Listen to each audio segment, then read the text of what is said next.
Customs.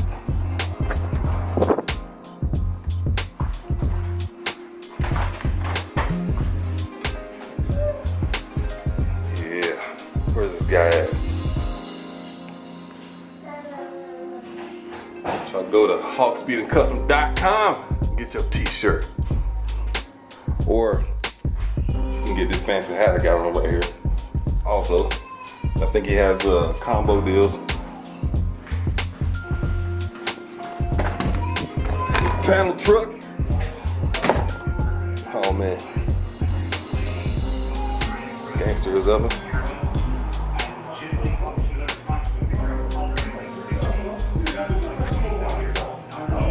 Tuck game. Nice vent here. He's doing some work too. This thing is low as well. Oh man, he got a couple inches there.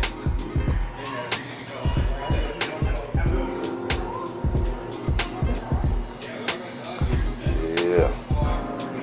Nah man, I'm cool with anything you want to videotape. Too late. Remember to post it on Facebook.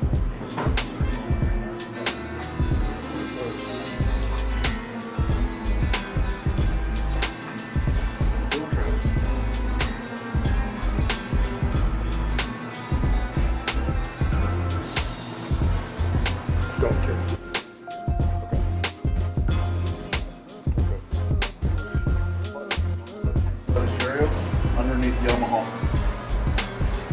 Left side, first button, push it, there you go. No, you don't want to get loose, just left foot 31, Travis. Alright man. Be monetized before he gets monetized. Yeah, I got a long way to go, man.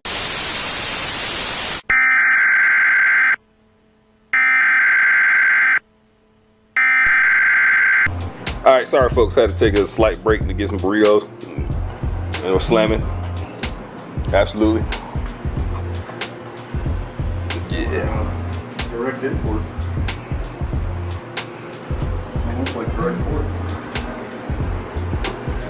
So you said a 2016 16 Mustang GT. And we're doing a two-step and a trans brake. Two-step and a trans brake. So the owner can go and bust into the nines and get kicked off the track. Yeah, you know, what are rules for? It'll be broken.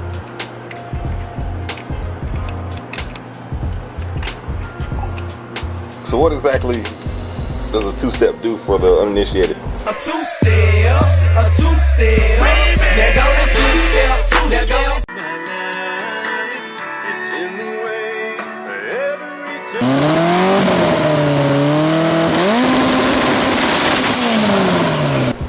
time. Cuts. Well, there's multiple ways, but anyway, you can cut ignition or you can cut the, well, you can cut ignition from the cylinder, and so the cylinder is not firing when you're holding down the button, and it allows you to get the RPMs up. And then the trans brake is the other part of the equation. So this particular car, it's all electronic. There's two relays that are screwed down underneath the fuse block. Push the button, and when the trans brake and the two-step are active, you push the button, they'll both activate at the same time. And we're looking somewhere between 26 and 3,200 RPMs because we don't know what the torque converter is. Right, right. And when he lets go of the button, it will send the signal to the transmission, because this is all electronically controlled, right, to go into drive. And so when you've got the button pushed, it's confusing, not really confusing, but it's locking the transmission the old school way between drive and reverse at the same time, so the car doesn't move. Right. And then you're getting the RPMs up, and then when you let off the button, it sends a signal to drive to engage, and then as soon as you let off the button, the ignition goes back to firing as it was, or as it would normally. And so it's been 1.4, 1.5, 1.560 foot, and so we're gonna try to increase to 1.4s, 1.3, high 1.3s. It's all going to depend on track prep and the converter and all the other stuff, and try and get some of the suspension dialed in, because we did Viking shocks earlier today, and get those dialed in, we'll get the rest of the suspension dialed in, and we'll get the two-step and trench brake dialed in, and see if we can get them booted off.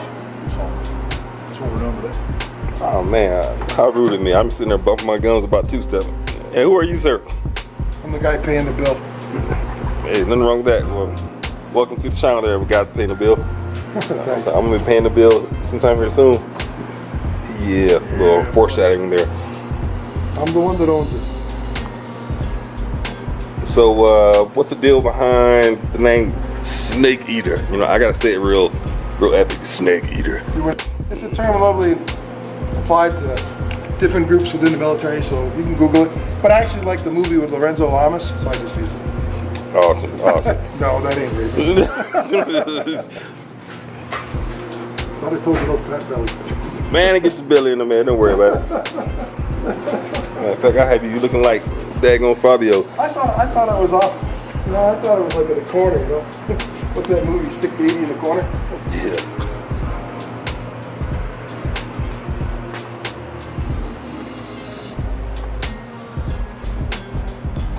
And liver, how do you say this? Livernois? Pardon me? How you say this Livernois? Where are they located at? We're out of Detroit. Detroit. Detroit muscle. Yeah, and this guy has the most American daggone sticker I think I've seen in a long time. Snake Eater.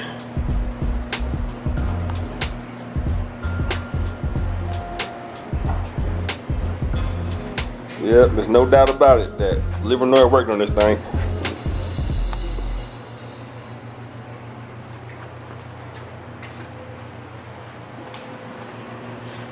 See this guy work. Did you take both plugs off?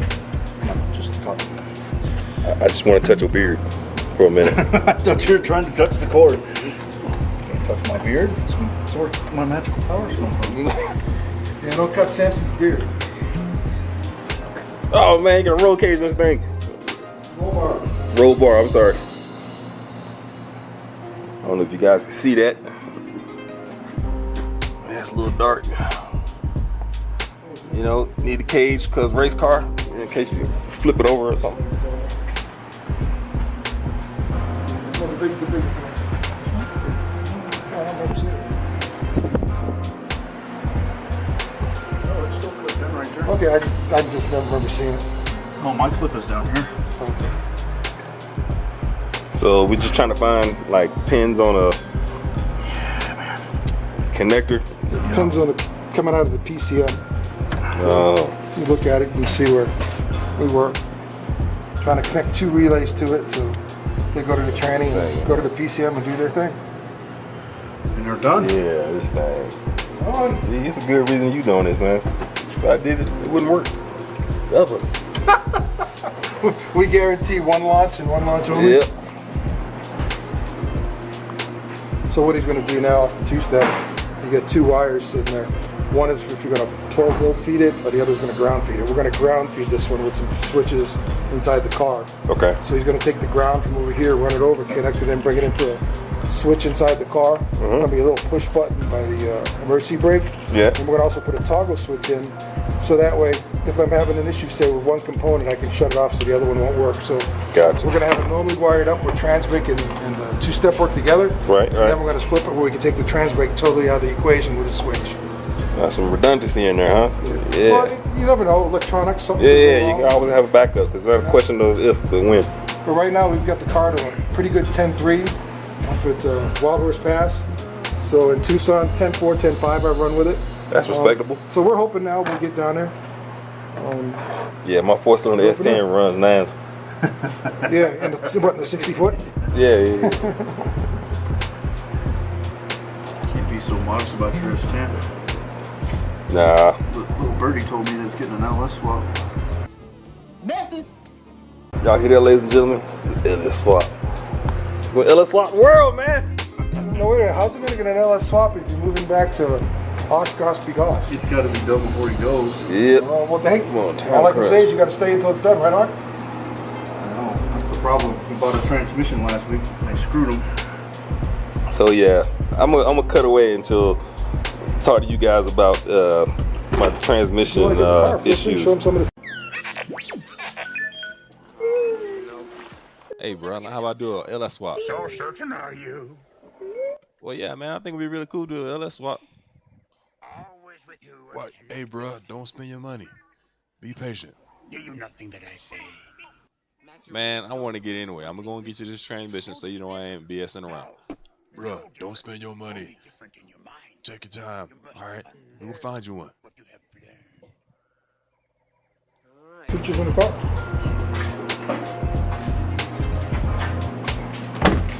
Got a roll bar in the car. Well, finally got a better. Oh man. Oh, so you can just detach. Yeah, I got a detachable bars that swing out. Right down there is the Alki control kit. In the middle of the dash next to the AC units is the N gauge where I can data log the car. And on the other side, you know, you can't see it really well, but on the other side of the steering wheel by my knee is a switch that I can activate the line locks. Oh man. And we're gonna put the other switch over there. So you didn't necessarily have to hack up your interior to get this roll bar in there? This one here was a bolt-in assembly from Watson. So you just had to drill some holes down. We put some reinforcement plate on the bottom for there. On this, you just bolted it in, and in the back, we did do some welding in the back to weld it into the car. It's pretty much a bolt-in assembly. Took the rear seat out, the back parts. I put the back seat back in it. Man, so you can't put the grandkids in the back of this thing, man? Who wants kids? Nope. No stinking kids, because race car, man. If you look in the back, you can actually see it's got a back seat. So if you had to take a passenger, you could. They just have to sit behind the roll bar and hope that when you slam the brakes on and the brake check, they don't slam into it. Hey, you don't need no back seat. It's a race car. So you buy a minivan. T795, what does that stand for? That's my number from NHRA, my competition number. Oh man, competition number. So here, 7 has to be either the first number or the second number because we're Division 7. And T for my first name, Tony, and 95, I just threw it in the air. It kind of sounded good, so I just went with, because the lady said, well, I got T7, you got 2 other numbers, and I just went with 95, and kind of cool. Awesome. Oh man, this vet up in here. I just want to highlight all this meat. So the back military intelligence guy's been here for what, half an hour filming the box, and he just realized there's a car above him? No, I've been on that. I'm just letting the viewers see it. It just snuck up on you out of nowhere. Yeah. One day. You back okay? Yeah. This is where the bald eagles come out at.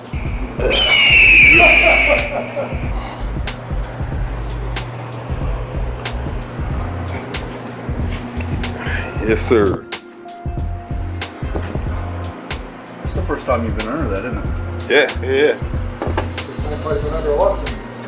Yeah, this, have we talked about it? We've talked about it. A little bit. We've got ride tech suspension front to rear. Ride tech. Well, that's what I'm looking at getting. Matter of fact, I gotta talk to you today about some ride tech stuff. The only option this car does not have some ride tech is the Magna ride. The magnetically controlled shocks. Oh, okay. So that came out I think it was a week, 2 weeks before SEMA. We had already bought all the suspension stuff for the car. So it's got big bare brakes on it. Yeah, it looks pretty huge. It's got Denny's drive shaft in it. And Denny's half shafts in the back. All rated for 1,500 horsepower. So you said Denny's? Denny's. Oh, okay. You know, like Denny's. Breakfast Denny's. Yeah. You can get your American Slam and a daggone drive shaft. 1,500 horsepower capable. 1,500 horses. God. There's panels that go on the bottom here, cover up some stuff. And then we'll have to detail the car before we take it to any big shows. Yeah. And, we're hoping to take it to 2 fairly good sized shows this year, so we'll see what happens. And this is the same stuff that's on like the space jets, right? Yeah. Thank NASA. NASA, yeah. NASA, you know, that useless organization that we got rid of. That didn't do anything for society. Well, guess what, boys and girls? They did race car stuff. So That's right. we like race car stuff. All right, man. I'm gonna get out of here and let you get back to work. Just want to drop by, say what's up, Appreciate it. see what you was doing. Trying to make a Mustang faster. Make a Mustang faster. Make a Mustang faster. Man, I can't believe you said that all in one sentence. Oh, my bad. You didn't hear me say that. I heard you, but here's the owner Oh, of the okay. car Nah, above I you. like Mustangs, man. This is the owner of the car above you. I've always said, He heard you were talking smack about his car, wanted to talk to you. so, you know, obviously you guys know I drive Evo or whatever. I always said if I fell down the stairs and cracked the side of my head open and just woke up one day and wanted to drive domestic, it would be a Mustang. So why aren't you in it? I heard you did. Because Evo, man. I heard you did fall down the stairs. No. Who's the creepy guy standing behind the hood over there? Guy that owns the car above your head, Matt.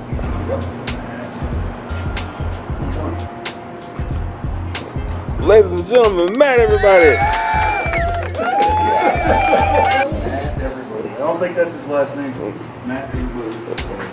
Last name. Here's a question for you.